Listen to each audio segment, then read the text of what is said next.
By the way, તમે અત્યારથી જેવું તમારું અર્નિંગ શરૂ થાય ને, you start saving and start investing. આડ વાત કરી દઉં છું, એસઆઈપી શરૂ કરી દેજો.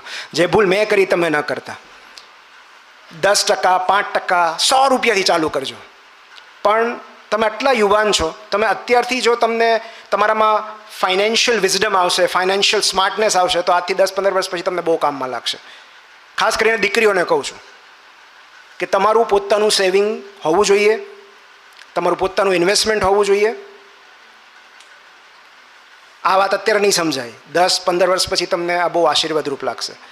સો જેવા રૂપિયા મળે એમાંથી અમુક પર્સન્ટેજ અલગ રાખી દો. 10% જાત પર ખર્ચો, બિકોઝ એ પહેલો નિયમ છે, ફર્સ્ટ પે યોર સેલ્ફ 10%. પરિવાર માટે ખર્ચો. પણ ઇન્વેસ્ટમેન્ટ અને સેવિંગ જો તમને સમજણ ન પડતી હોય તો કોઈ એક્સપર્ટને પૂછો, જેને એમાં સ્પેસિફિક નોલેજ છે. મારે મ્યુચ્યુઅલ ફંડમાં રોકવા હોય તો મને કોઈ જ નોલેજ નથી, તો જે એજન્સીસ છે બધી, જે ફાઇનાન્શિયલ ફર્મ્સ છે, મારે એમનો સપોર્ટ લેવો પડે. તો એવી રીતે ઇમોશનલ ઇન્વેસ્ટમેન્ટનો પણ એક નિયમ છે, never put all your eggs in one basket. મતલબ કોઈ એક વ્યક્તિમાં બધું રોકાણ ન કરવું. ભાવનાત્મક રોકાણ ક્યારેય બધું એક વ્યક્તિમાં ન કરવું. એનો મતલબ એમ નથી કે 4-5 બોયફ્રેન્ડ રાખવા કે ગર્લફ્રેન્ડ રાખવી, પણ એનો મતલબ એમ કે એ વ્યક્તિને સર્વસ્વ ન બનાવી દેવી.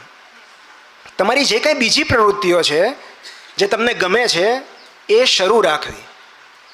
કોઈ મળી ગયું એટલે જીમ જવાનું બંધ કરી દીધું, પુસ્તકો વાંચવાના બંધ કરી દીધા, મ્યુઝિક સાંભળવાનું બંધ કરી દીધું, તમે વોક પર જતા હતા એ બંધ કરી દીધું, તો દેટ મીન્સ કે તમે બેન્કરપ્સી તરફ જઈ રહ્યા છો. કારણ કે જે દિવસે એ વ્યક્તિ નીકળી ગઈ, તમે બરબાદ થઈ જશો, પાયમાલ થઈ જશો. સો એવી રીતે તમારું એનર્જી અને ઇમોશનલ ઇન્વેસ્ટમેન્ટ કરો કે કદાચ એ કાલ સવારે જાય તો બાકી આપણે એટલા સમૃદ્ધ હોઈએ. તમારા મિત્રોમાં ઇન્વેસ્ટ કરજો કે જે મિત્રો તમારી સાથે હંમેશા રહેવાના છે. તમારા માતા પિતા, તમારા કુટુંબી સભ્યો, આ બધામાં પણ ઇક્વલી ઇન્વેસ્ટ કરવું જરૂરી છે. ખાલી રોમેન્ટિક રિલેશનશિપ એક જ નથી. કારણ કે જો બધો ટાઈમ એનર્જી એમને આપી દીધું તો એ શોર્ટ ફોર્મ્યુલા છે કે આજ નહીં તો કાલ ગમે ત્યારે તમે બેન્કરપ્ટ થઈ જશો. લાસ્ટ, જિંદગીનું સૌથી મોટું જુઠ્ઠાણું છે ફાઇન્ડ યોર પેશન. કારણ કે જે વસ્તુ ક્યાંય ખોવાઈ જ નથી એ જડશે કેવી રીતે? So passion is something which is never lost. Passion આપણે કોઈ જાસૂસ નથી કે આપણે ટોર્ચ લઈને શોધ્યા કરે કે ક્યાં છે પેશન, ક્યાં છે પેશન. આપણે મૂર્તિકાર છીએ, આપણે એનું નિર્માણ કરવાનું છે. We have to create our passion. તો કોઈ તમને કહેવા નહીં આવે કે ફલાણી જગ્યાએ પહેલાં ઝાડની નીચે તમારી પેશન છુપાયેલી છે, શોધી આવો. તમારે જાતે એનું નિર્માણ કરવું પડશે કે તમને શેમાં રસ પડે છે અને કઈ પ્રવૃત્તિ તમને ગમે છે. Lastly I would say PDF, patience, discipline and faith. So PDF will solve most of your problems. તમારા પાસે ધીરજ હોવી જોઈએ, જે અત્યારે નથી આપણી પાસે. ઇન્સ્ટન્ટ ગ્રેટિફિકેશનના યુગમાં આપણી પાસે બધું છે, ધીરજ નથી. સો મારી દીકરીને કોઈ એક સદગુણ ભેટમાં આપવાનો હોય તો હું એને ધીરજ આપીશ. Have patience. બાકી બધું આપમેળે આવી જશે. ડિસિપ્લિન, હાર્ડવર્ક, એના વગર પેશન્સ નકામી છે. And last is faith. જે તમે જે ઈચ્છ્યું છે, જે સમૃદ્ધ જીવન તમે જીવવા માગો છો, એ તમને મળશે. ભલે થોડો સમય લાગે, પણ એ મળશે. એ બહુ જરૂરી છે. એન્ડ લાસ્ટ, હું માઇન્ડસેટની વાત કરીશ છેલ્લે 1-2 મિનિટ, કે આ જગતમાં 2 પ્રકારના માઇન્ડસેટ હોય છે. એક છે ફિક્સ માઇન્ડસેટ અને એક છે ગ્રોથ માઇન્ડસેટ. તો ફિક્સ માઇન્ડસેટ એટલે એવા લોકો જેવું વિચારે છે કે આ જગતમાં બહુ મર્યાદિત તક છે, મર્યાદિત નોકરી છે, મર્યાદિત રૂપિયા છે, મર્યાદિત પ્રસિદ્ધિ છે, મર્યાદિત લોકપ્રિયતા છે, અને કોઈકને મળી ગયું છે તો મને નહીં મળે. એને ફલાણો પુરસ્કાર મળી ગયો, એ મિલિયનર થઈ ગયો એટલે હું નહીં થઈ શકું. આ ફિક્સ માઇન્ડસેટ છે અને એ ઈર્ષા જન્માવે છે. અને બીજો છે ગ્રોથ માઇન્ડસેટ, કે આ જગતમાં અમર્યાદિત તકો છે, અમર્યાદિત પ્રસિદ્ધિ છે, લોકપ્રિયતા છે, અમર્યાદિત પૈસો છે. જો એને મળ્યું છે તો મને પણ મળી શકે છે. મારે એની પાસેથી શીખવું જોઈએ. This is growth mindset. So આગળના જીવનમાં, આઈ વુડ સે યુનિવર્સિટી પછીના જીવનમાં સૌથી વધારે તમને ઉપયોગી થવાનું હોય તો એ તમારી કોમ્યુનિકેશન સ્કિલ છે, તમારો માઇન્ડસેટ છે, તમે કઈ રીતે લોકોને અપ્રોચ કરો છો. એન્ડ આઈ એમ શ્યોર આજે હું તમારી સામે અહીંયા હાજર છું એનું એકમાત્ર કારણ ડૉક્ટર સપનાની કોમ્યુનિકેશન સ્કિલ છે. બિકોઝ શી કુડ કન્વિન્સ મી. એમણે જે રીતે વાત રજૂ કરવી હું ના જ ન પાડી શક્યો. અને લોકો ડરે છે એટલા માટે કારણ કે હું હા કરતાં ના અનેક ગણી વધારે વાર પાડું છું. તો તમે કઈ રીતે લોકોને અપ્રોચ કરો છો, કઈ રીતે એમને મળો છો, કઈ રીતે એમને સાંભળો છો.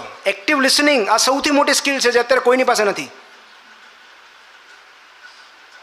તમે શાંતિથી ફોન બાજુ પર મૂકીને એક પણ વાર ફોન હાથમાં લીધા વગર કોઈને શાંતિથી એક ચિત્તે સાંભળો છો તો એ દાન એટેન્શનનું અત્યારે સૌથી મોટું દાન છે.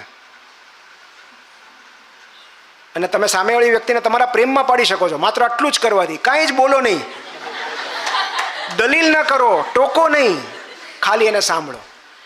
આ સૌથી મોટી સેવા છે.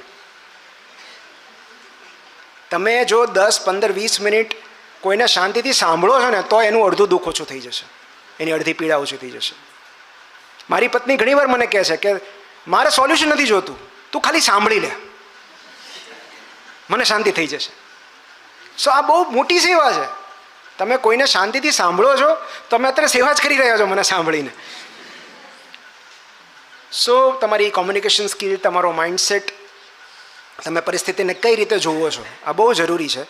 અને એક છેલ્લી વાત છે મારે તમને, બિકોઝ અહીંયા ભાષાના વિદ્યાર્થીઓ છે, એક બહુ સરસ પુસ્તક છે ફોર એગ્રીમેન્ટ્સ જે તમારા બધાએ વાંચવું જોઈએ. 4 સમજૂતીઓ, જેનું ગુજરાતી ભાવાનુવાદ છે, તમને મળી જશે અહીંયા લોકમિલાપ કે બુક પ્રથામાં મળી જશે. 4 સમજૂતીઓ ગુજરાતીમાં પણ અવેલેબલ છે. અથવા તમે એને 4 સંકલ્પો પણ કહી શકો કે જે દરેકે લેવા જોઈએ આપણી યુનિવર્સિટી બહારની લાઈફમાં સુખી થવા માટે, સફળ થવા માટે. તો એ કયા સંકલ્પ છે, કયા રિઝોલ્યુશન છે? એમાં પહેલો એ છે બી ઇમ્પેકેબલ વિથ યોર વર્ડ્સ. શ્રેષ્ઠ શબ્દોની પસંદગી કરો જ્યારે પણ બોલો, જેની પણ સામે બોલો.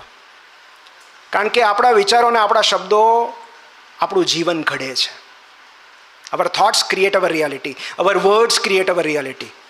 અને એટલે જ અમુક શબ્દો છે ને વડીલો બોલવા જ ન દેતા. તમે એની સામે તમે મૃત્યુ તો બોલી જ નહીં શકો, એવું ન બોલાય. કોઈકના સમાચાર હોય તો અશુભ સમાચાર આવ્યા છે એવું કે, મને કંઈક થઈ જાય તો એવું કે. તો આપણે કેમ જાણી જોઈને અમુક શબ્દો અવોઇડ કરી રહ્યા છીએ? કારણ કે શબ્દો આપણી વાસ્તવિકતા બનાવે છે. જ્યારે પણ આપણે કોઈની સાથે વાત કરીએ છીએ ત્યારે આપણે કયા શબ્દોની પસંદગી કરીએ છીએ એના આધારે આપણું આગળનું જીવન નક્કી થતું હોય છે. આ માન્યમાં ન આવી વાત છે પણ હકીકત છે કે તમે કેવા શબ્દોની પસંદગી કરો છો. અને પેલું ઘણીવાર કહે છે ને કે I did not mean it. તો જો તમે મીન નથી કરતા તો તમે કહો છો શું કામ? Have filter. કેટલાકને અહીંયા ગળણી નથી હોતી, એ ફિલ્ટર રાખો. કારણ કે એકવાર એ તીર છૂટી ગયું પછી તમે એ અંડુ નહીં કરી શકો. પછી સોરી એક જ શસ્ત્ર રહેશે, તમે ઓલરેડી ઘાવ આપી દીધો છે. સો બી ઇમ્પેકેબલ વિથ યોર વર્ડ્સ. તમે શ્રેષ્ઠ શબ્દોની પસંદગી કરો. તમારો સમય લો. એમ કહો કે હું 10 મિનિટ રહીને જવાબ આપું, 15 મિનિટ રહીને જવાબ આપું, હું મેસેજ કરું તમને. પણ ગુજરાતી ભાષા કે અંગ્રેજી ભાષા કે હિન્દી ભાષાના જે શ્રેષ્ઠ શબ્દો તમારી જાણમાં છે એનો ઉપયોગ કરજો. Your life will change. Second છે નેવર ટેક એનીથિંગ પર્સનલી. ક્યારેય કશું મન પર ન લો. કોઈ તમારી સાથે વાત નથી કરતું, ઉદ્ધતાઈથી વાત કરે છે, તમારું અપમાન કરે છે, તો એ તમારા વિશે નથી, એ એમનું ચારિત્ર બતાવે છે.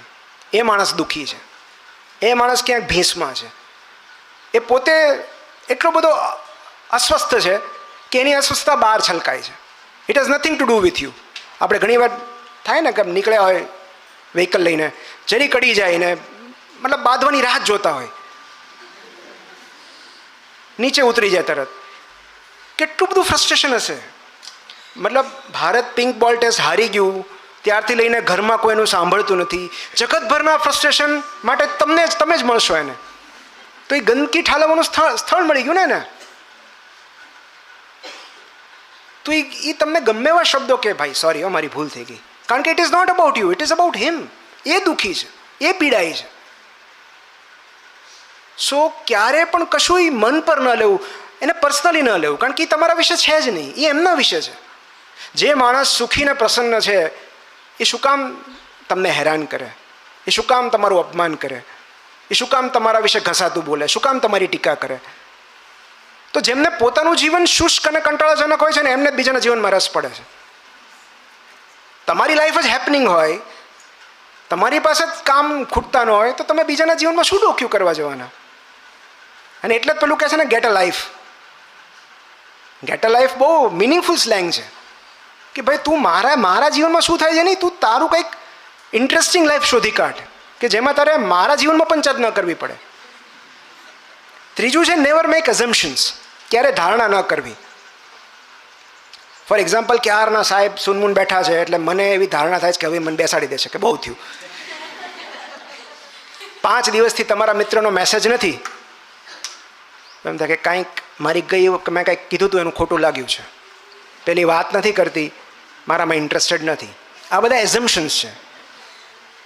તો નેવર મેક એઝમ્પશન્સ. તમે પૂછી લો કે ભાઈ આપણી વચ્ચે અંતર ઊભું થયું છે અને ઓછું કરવામાં હું કંઈ કરી શકું, મારી કંઈ ભૂલ થઈ ગઈ છે.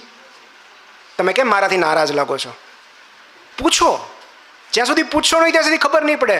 ત્યારે જો સાચે નારાજગી હશે તો કહેશે ને કે તારી આ વાત મને નહોતી ગમી, અને નહીં હોય તો કહેશે કે ના એવું કશું જ નથી, તને કેમ એવું લાગે છે. તો નેવર મેક એઝમ્પશન્સ કોઈ પણ વસ્તુમાં, ક્યાંય પણ. અને ચોથું છે ઓલવેઝ ગીવ યોર 100%. કારણ કે પરિણામો ક્યારેય આપણા હાથમાં નથી હોવાના, ક્યારેય નહીં, ક્યાંય પણ નહીં. ઇવન પરીક્ષામાં પણ નહીં અને પરીક્ષાની બહાર પણ નહીં. રિઝલ્ટ્સ ક્યારે આપણા હાથમાં નથી, આપણા હાથમાં માત્ર પ્રયત્નો છે, એફર્ટ્સ છે. So at the end of the day આપણે આપણી જાતને એક જ પ્રશ્ન પૂછવાનો છે કે શું મેં મારું 100% આપ્યું? હજી વધારે મહેનત કરી શક્યો હોત, હજી વધારે તૈયારી કરી શક્યો હોત? જો એનો જવાબ એવો આવે કે ના 100% તમે આપ્યું છે, તો પછી પરિણામનું બહુ મહત્ત્વ નથી.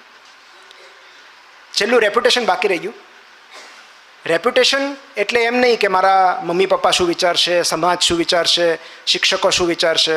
એ તો ઠીક છે, એ તો છે જ, પણ સૌથી મહત્ત્વનું છે your self reputation, reputation of self. તમે તમારા જાત વિશે શું વિચારો છો,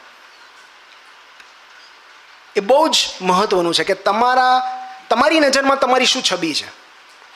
અને તમે જેટલું નૈતિકતા અને મૂલ્યોને વળગી રહેશો એટલું તમારી નજરમાં તમારી છબી વધારે નિખરતી જશે. સો મોરલ કંપાસ હોવો બહુ જરૂરી છે, મોરાલિટી હોવી બહુ જરૂરી છે. જો તમે નૈતિક મૂલ્યોને વળગી નહીં રહો તો રૂપિયા તો કમાશો, પણ જાતમાં એક એવો ખાલીપો સર્જાઈ જશે. પેલું એક બહુ સરસ કોટ છે ને કે all sins are to fill the void within.